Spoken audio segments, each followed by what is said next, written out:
आप सभी दर्शकों को मेरा नमस्कार।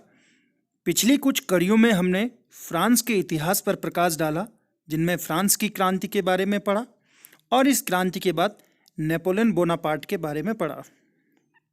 उसी से जुड़ी हुई अगली कड़ी पिछले टॉपिक में हमने कान कैडेट के बारे में पढ़ा और इसी कड़ी को आगे बढ़ाते हुए आज हम पढ़ेंगे नेपोलियन बोनापार्ट द्वारा बनाया गया सिविल कोड। चले देखते हैं। नेपोलियन ने कहा था कि मुझे मेरे 40 युद्धों में जो विजय है उसके लिए याद न किया जाए, बल्कि मेरे द्वारा बनाए गए कानून के लिए याद किया जाए। नेपोलियन का सबसे स्थायी कार्य नागरिक कानूनों का संकलन था। इसमें उसके द्वारा 5 कानूनों का संग्रह किया गया, जिसमें पहला सिविल कोड जिसे नागरिक संहिता कहते हैं, दूसरा कोड ऑफ सिविल प्रोसीजर जिसे विधि संहिता कहा जाता है, तीसरा पीनल कोड, चौथा कोड ऑफ क्रिमिनल प्रोसीजर था और लास्ट में 5वां कॉमर्शियल कोड था। इसमें सिविल कोड जिसे नेपोलियन कोड भी कहा जाता है, इसलिए नेपोलियन को इस कार्य के लिए द्वितीय जस्टिनियन की उपाधि भी दी जाती है। ध्यान रखने वाली बात यह कि जस्टिनियन सन 527 ईस्वी से 565 ईस्वी तक पूर्वी रोमन एम्पायर के शासक थे और उनके द्वारा इस प्रकार के कानूनी संहिता का निर्माण किया गया था। क्रांति के पहले और बाद में फ्रांस की कानून व्यवस्था अधिक खराब थी।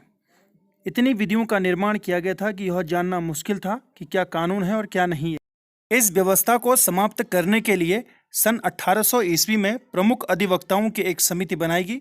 इसके परिणाम को वर्ष 1804 में लागू किया गया। इस पर नेपोलियन की व्यक्तिगत विचारों का गहरा प्रभाव था।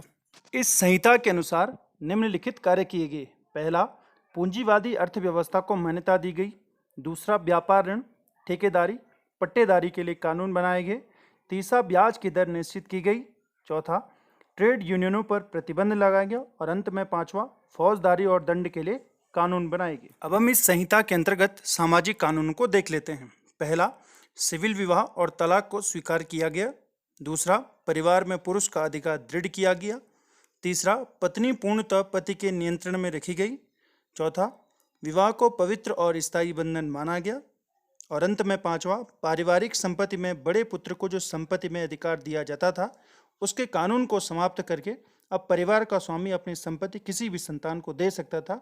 इस प्रकार का कानून बनाया गया। नेपोलियन कोड में क्रांति की उपलब्धियों को सुरक्षित रखने का प्रयास किया गया। इस कोड ने सारे देश में एक समान कानून, धार्मिक स्वतंत्रता तथा धर्मनिरपेक्ष राज्य की स्थापना की। यह भी फ्रांस की कानूनी पद्धति का मुख्य आधार है। आज के लिए हमारा टॉपिक बस इतना ही। आगे मुलाकात करेंगे अगले टॉपिक में, जहां पर हम पढ़ेंगे नेपोलियन की महाद्वीपीय व्यवस्था को। इस वीडियो को देखने और समझने के लिए आपका बहुत बहुत आभार।